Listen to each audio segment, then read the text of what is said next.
Hey, what's up, guys? I just finished putting together this 15-minute video of Tom Sosnoff explaining his ideal options trade, which is Naked Strangles. This has been probably my most profitable options strategy lately, and I just wanted to learn more about it and how Tom Sosnoff goes about it. I clipped this video together from 3 or 4 different YouTube interviews I found, and I did this for myself, but once I was done with it, I realized I might as well just put it up on YouTube because I'm sure there's somebody else looking for the same information. So I'll put a link to each one of those YouTube interviews I clipped these from down in the description. They're definitely all worth watching. I'm not sure if I might get hit with a copyright or something on this. I don't really care. The first few minutes of the video are just audio, and then after that, it's all video clips. But anyways, here you go. For the most part, I am a strangle seller just outside of the expected move. And so that tends to be, I'm a high volatility strangle seller just outside of expected move. I look at IV rank, I choose my strikes outside of the expected move. I sometimes skew them a little bit just based on my own opinion of, whatever price extreme is. And I tend to go out at least one full cycle. Ideally, I'd like to be out at 45 days, but it could be 35 days, it could be 50 days, but 45 days is a sweet spot of my cycle. So 45 days out, just outside the expected move, which is like around the 20-ish delta on both sides. Skew it a little bit if you're a little bit bullish or a little bit bearish, give it a little bit of skew, and stay relatively small and put on lots of underlyings and only trade things with high implied volatility rank. There are a couple of things that I don't sell premium in. I don't sell premium in volatility underlyings. I don't sell premium in biotechs. And I do use the same exact strategies in futures options as well. So I don't limit myself to just equity options. So my scope is I like highly liquid underlyings because that's really important to me. So I guess there's probably about maybe 10 to 12 different futures options that I trade, and probably, let's call it 70 to 80 different equities that I trade. And I'm including indexes with those equities. So ETFs, indexes, and equities. One of the things one of our biggest takeaways is that if you manage the trades early, that's about, let's call it halfway through the life cycle. So I manage everything at 21 DTE. So if I put it on at 45, I manage at 21, roll to the next month. By doing that, you're living in the optimal part of the decay curve, and you're also virtually eliminating your outlier risk. You're not eliminating your risk at all. You're eliminating your outlier risk. And because most outlier risk happens in the last, week or 2 weeks when when you get these gamma explosions and things like that. So my focus is manage early, eliminate the outlier risk, and, kind of live in the sweet spot of that decay curve. From 45 to 21 days is the sweet spot. And what's really interesting when you look at the numbers and you look at your P&L per day, and you look at, it's basically, this is a theoretical discussion, but when you look at your theoretical P&L per day, your theoretical P&L per day from 45 days to 21 days is higher than it is from 21 days down to 0. And what's so fascinating about that is your decay accelerates as you get closer to 0, but your theoretical P&L actually goes down. So when you look at it and you think, well, why would I take more risk to make less money? I would rather live in the part of the cycle where I'm taking less risk to make more money. And that's one of the biggest takeaways that we've learned and that we've researched like extensively, like literally hundreds of thousands of hours over the last, 14 years. You said you manage a 21 days expiration. Do you ever close prior to that based on Of course. a stop loss level or a take profit level? Of course. In fact, the default for every single person listening today should be, the default is always to close earlier. Like if you're thinking, if it's a no-brainer, you're like, I like this position, I want to hold it, fine, go ahead. But if the decision is, should I take this profit or should I not? Our default is to always take the profit, adjust the trade, roll it, hedge it. We're super aggressive in that regard. So as the stock is, let's say you put these on at what, 42 days, the short strangle, Tom? Would that be? Yeah, well, I did it 50 today, but yeah, let's say 45 normally. Yeah. So 45 days, Shopify starts going up. are you waiting regardless of the move up, waiting till that 21 day to adjust adjust it, or? No. I'm an aggressive adjuster. I adjust as Okay. soon as I get uncomfortable with my deltas. Okay. I agree. I don't know if I could wait till 21 No. days. I don't wait. Okay. I'd adjust 15 minutes after I do the trade if I have to. Okay, that makes sense. Okay. And so once you sell a cover call, what's your thought process behind, do you manage this type of trade? Is it, cover call is obviously a trade that you could theoretically hold to expiration with no additional risk. What's your thoughts in terms of managing a strategy as simple as a covered call?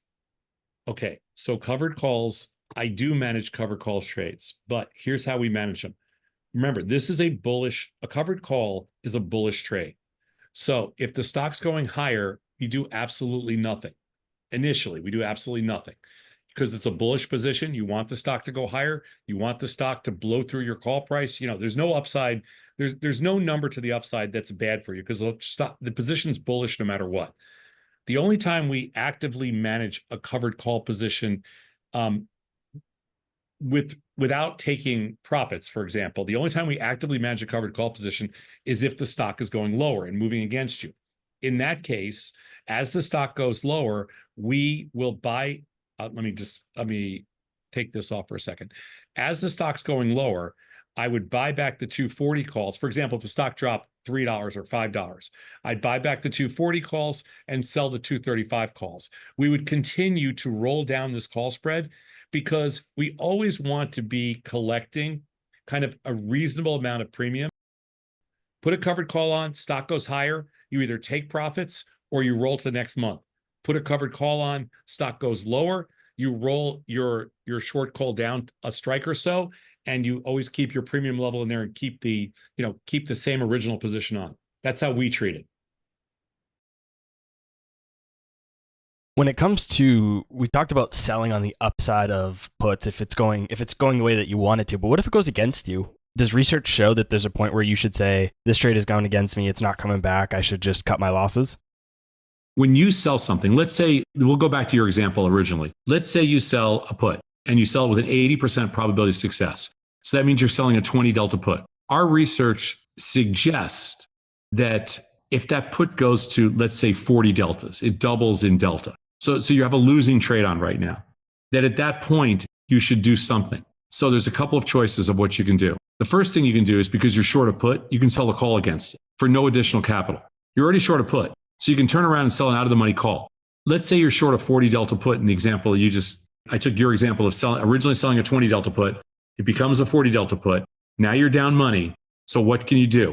For no additional capital, you could sell a 20 delta call and reduce the risk in your position theoretically by half. That's one thing. Or you can buy back your 40 delta put and move it out a month. So in other words, let's say right now you're trading January. You can move it out to February, and then you can move your 40 delta to 30 delta for a small credit.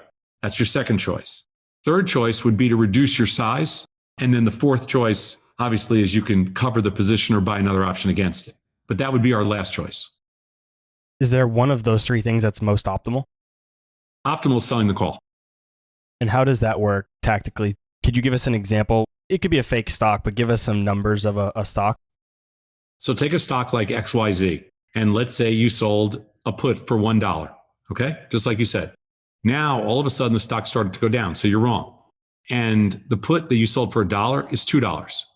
So now you're short a $2 put, and now you're nervous because the velocity of risk is always to the downside in stocks. So now you're saying, well, I got to do something here. It's totally reasonable. So you look at the calls and you go, well, I'm going to sell a $1 call. That $1 call is going to offset half the risk of that $2 put, at least theoretically. You put up no additional capital to do that. That is the first thing you do. The second thing you do is if you don't want to sell the call because that makes you nervous about getting whipsawed or something, you buy back that $2 put in the front month and you sell a $2 or $2.50 put the next month out, but that'll be a lower strike put. So you're actually reducing your risk because you're giving the trade more time. That's how options work. You pay for time. And that would be the second thing. And then the third thing is you can either buy a further another put further out of the money, or reduce the size of your position or close it altogether. Why you use delta to select your strike prices as opposed to anything else like percentage out of the money, moneyness, any of those types of other metrics that you can look for, what's the thought process behind that? So delta gives you a easy starting point, but there is another choice. And for people that are not comfortable using delta, we would go over here and you can see this is the expected move in Apple by August expiration, and it's 12/31. So if we were doing a covered call and we didn't want to use delta, we never want to be inside the expected move, because the marketplace is essentially saying there's a 70% chance that you can get higher or lower by 12/31. That's the dollar amount, $12.31. So if you take the closing price here, which is 227, let's call it 227.70, and you add 12/31 to it, it takes you to 240, which is always going to be the expected move in the 30 delta are going to be virtually the same thing. So one way to pick your strike for covered calls is to use expected move. The other way is to just default at the 30 delta. And those to us are the most mechanical ways to do it. At that point, you can adjust it if you want the opportunity to make more money, or if you want the opportunity to have more protection, you can just roll it up or down. But you leave it at that expected move /30 deltas, and it's going to get you to kind of a common place every time. And remember, discipline and consistency are the keys to being successful. You mentioned that you don't typically hold till expiration. Is that because data and research has shown that it's not the optimal strategy? That's correct. The fastest point in the decay curve for out of the money options is between day 45 and day 21. That is when you make the most money with the least amount of what we call it the standard deviation, but it's really the least amount of risk. It's the variability of the standard deviation. It's risk. So you have the most potential with the least risk from 45 days to 21 days. Inside of 21 days, what happens is there's what we call gamma risk. That's basically another word for saying, how fast can this position bite you in the ass? And that's called gamma risk. And that's when the gamma risk kicks in like the last 2 weeks of every expiration cycle. So you take the least amount of risk in a longer period of time and the most risk in the shorter period of time. And that's how options basically break down. So yeah, the answer to your question is yes. Is it also a proponent of taking money off the table? Because if you've made a trade and you've made, I don't know, say you've collected 80% of the premium in the first, would you say 45 to 21, so 24 days, then maybe you could catch another 20% of the premium, but maybe you've already collected 80%. You just take that off the table before you lose that? You are correct. And it's not 80%. If you can get to a 50% number, then you take it. So the answer is like, you like to sell puts. Let's say you sell a put for $1. If you can get to 50% or 50 cents in the first 24 days, you take it. That's mathematically optimal. Just to give you a ballpark, you take almost 300% more risk in those last 3 weeks than you take in the first 3.5 weeks. And so when you sell, you just buy the next one that's 45 days out? What if you're doing it at 30 days? Do you not recommend buying at 30 days? That's fine, because you can't always do 45 days. You just do closest to. Still, it stays at the 21 days? Absolutely. You do close your eyes one day and you wake up and it's 25 years later. So my advice to everybody listening is every opportunity in your life that you have to take measurable or calculated risk, go for it. Don't ever hold back, not even once. Like, don't sit back and think about it. And I'm not talking about like, doubling down on 11 when you're in Vegas with everything you have. Not that kind of, that's not the life advice I'm talking about. But every chance you have to do something where it's kind of a risky decision, but if it works out, the payout's going to be greater than the risk, you should take it. We call that kind of pot odds. And every opportunity you have to take risk, every decision that you get to make, like people say to us all the time, well, we built $2 billion companies in the last 20 years. That's pretty cool. And every opportunity we've had to take risk over the last 40 years, we've done it. Every single one. And I would say that the reason we've been successful is because we are not afraid to make a decision and take risk. And that's even at this age. At 22 or 23 or 25 or 27 or 30, take every bit of risk you can, because otherwise you'll regret it forever. For people that make a lot of decisions and take a lot of risk, their chances of being successful are almost 1,000 times greater than people that don't. And you have to respect that that is when we hire people to work for us, we want people that can make decisions. That's the most important thing to us. Can you make a decision? Answer a question fast. I don't care if you're wrong, just make the decision.